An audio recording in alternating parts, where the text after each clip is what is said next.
Hi, I'm Peggy Oliveira. Welcome to this courageous conversation, my new Q&A around all things related to sexual abuse and assault, wounding, healing. We talk about it all here. Today's question is a really timely question, and I know that a lot of you will probably be able to relate to this in some way or another. So today's question comes from Jennifer.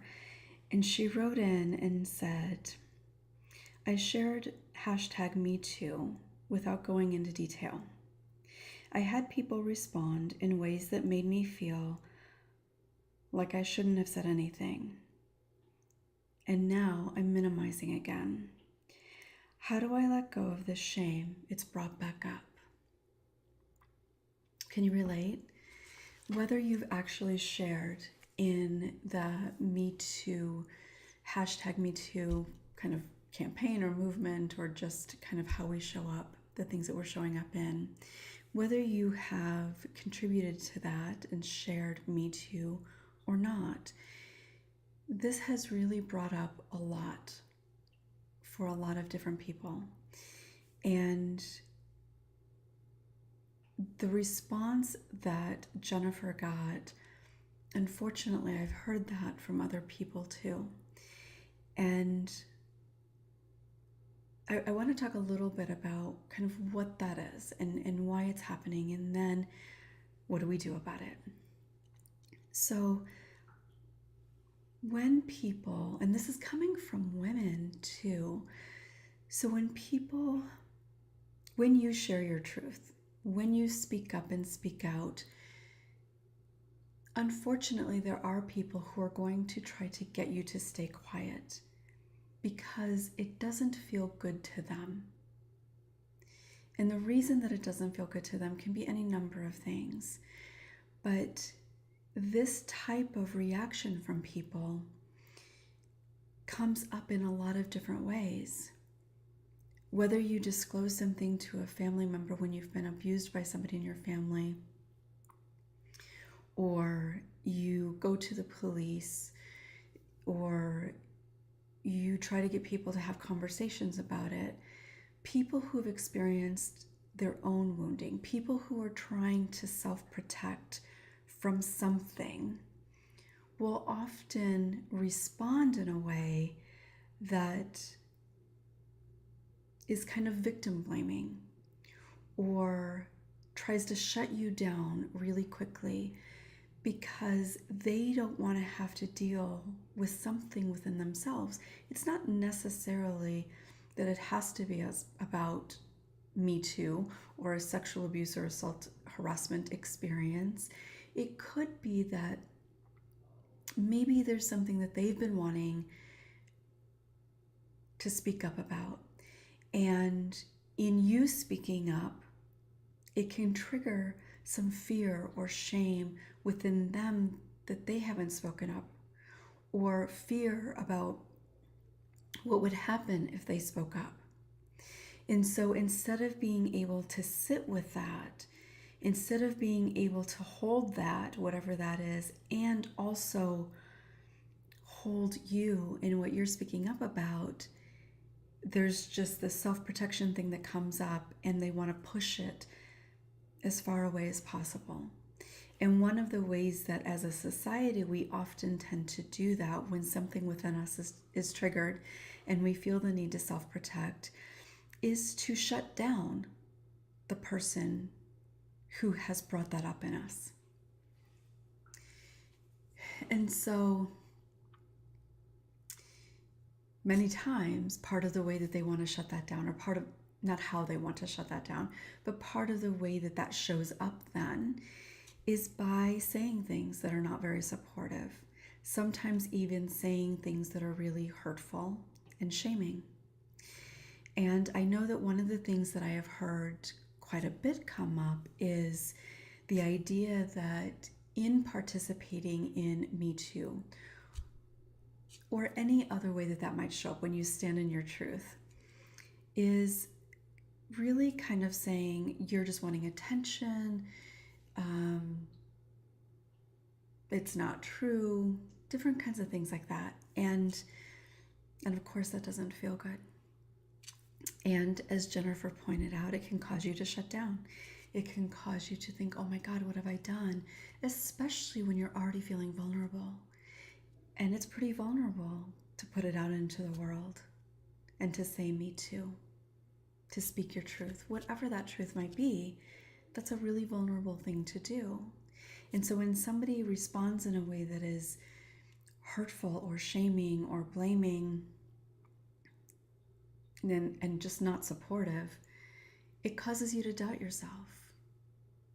And as Jennifer talked about, minimizing. Well, maybe I shouldn't have said anything. Maybe my Me Too doesn't really matter. There's all different things that it can bring up. And when you still have healing to do, because we carry around so much shame related to this, it causes you to go back to that place. It causes you to think, oh my God, there's something wrong with me. I shouldn't have said it. It doesn't matter. What have I done? I'm too weak. Maybe I am seeking attention. So it can bring up a lot of those kinds of things, which is really unfortunate. And I could really sit here and go on for an hour or more talking about this awareness that has been brought up through this Me Too, the hashtag Me Too on social media, and all the different pieces of that. There's so much that I could really say about it. And I actually think that I would love to create an actual live conversation around this. And I might do that on my Facebook page, Peggy Oliveira on Facebook, my public page. So facebook.com/Peggy Oliveira. I will try to figure out where I'm saying this in this video and put a link. So if you're not following me on Facebook, I'm doing some Facebook Lives there. I'm sharing different things there too that I would love for you to participate in. So facebook.com/Peggy Oliveira. You should be able to spell my name because it should be right there somewhere. So join me over there, join us over there for these kinds of conversations. But I would like to create a bigger conversation, an actual interactive type of conversation around everything that this Me Too has brought up for people. Okay, so how do I let go of the shame that it's brought back up? Well, ultimately, not taking people's responses personally is a really big piece of that. So when I talked just a few moments ago about how if somebody responds in a way that is less than supportive, it really is about them. And I know that can be hard to believe, especially if somebody's been really supportive, and especially if they say it in a way that feels like it's kind of supportive, but it doesn't feel good. That can be even harder. But the reality is that there are a lot of people who don't know how to deal with things, and they want to be supportive, and so they pad their statement with loving kinds of things. You know, I care about you, but, or I'm saying this for your own good, or something like that. Then it can feel even harder. But recognizing that anybody that says anything that isn't supportive, that feels victim blaming or shaming, it's coming from their own need to self-protect or to be right, something along those lines. And it's what it is that they're self-protecting is going to be different for everybody. But being able to recognize, that doesn't feel good. I wonder if they're trying to self-protect. You don't need to figure out what it is. You really don't. Just, I wonder if that's what's really going on here. And then being able to take a deep breath and saying, okay,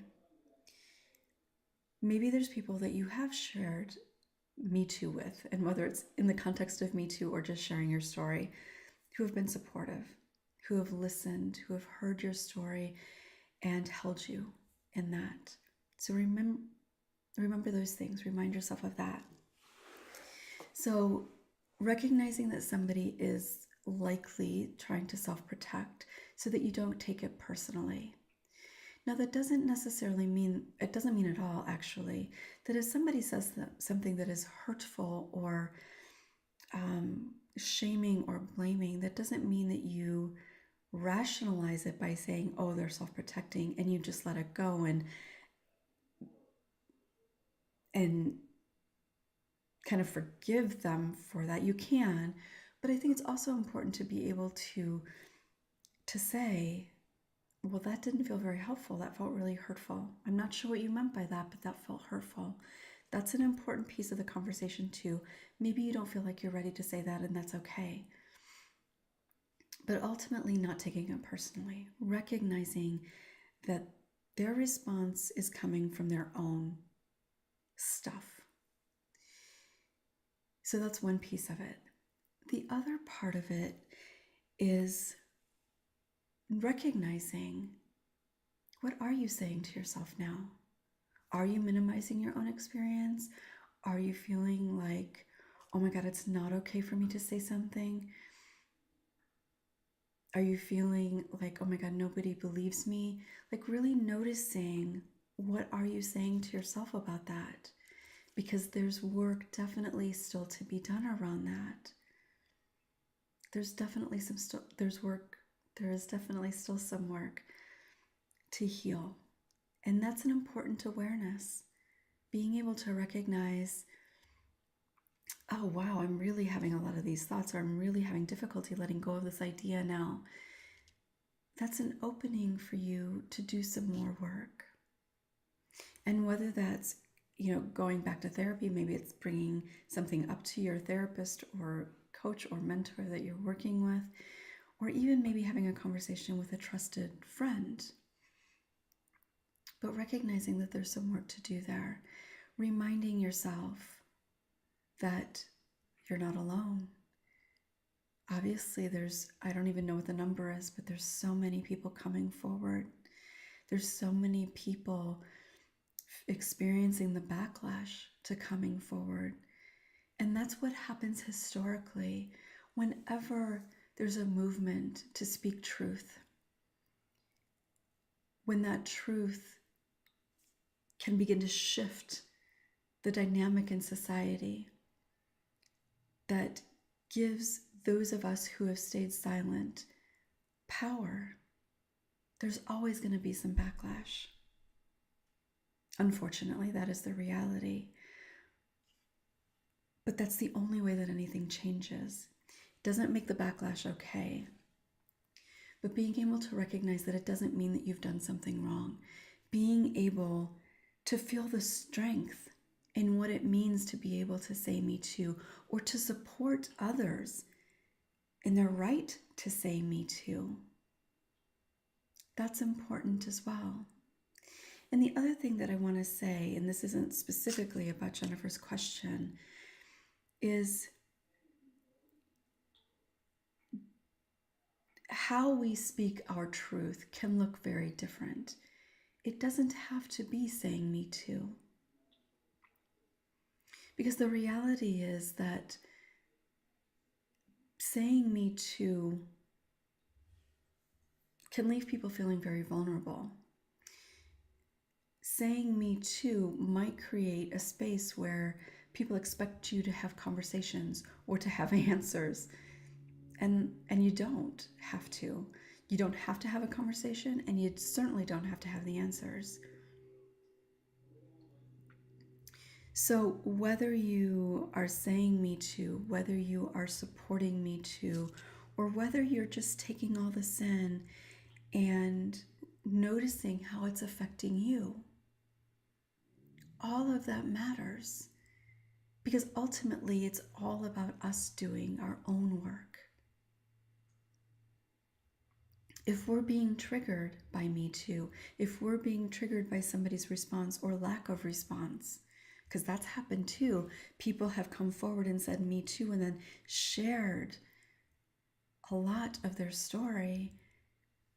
and they're not getting much response, and that doesn't necessarily feel good either.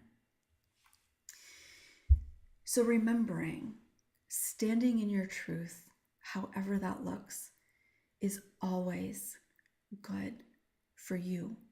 And ultimately, when it comes to this kind of thing, it's always good for everybody else. It may not feel good to them in the moment, but it is. Because it's about creating conversation, and it is only through conversation that anything ever changes. So whatever way you speak your truth matters. It matters as much as somebody coming forward and saying me too and going into every detail of what me too means for them.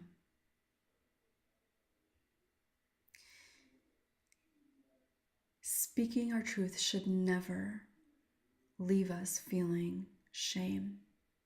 I know that it can, but there is never anything to be ashamed of when you stand in your truth, no matter what that truth is.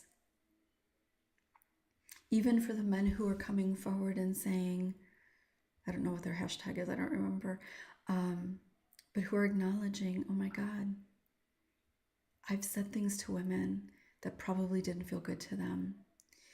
The goal isn't for them to feel shame. The goal is to own that truth. So whenever we stand in our truth, it's not about feeling shame.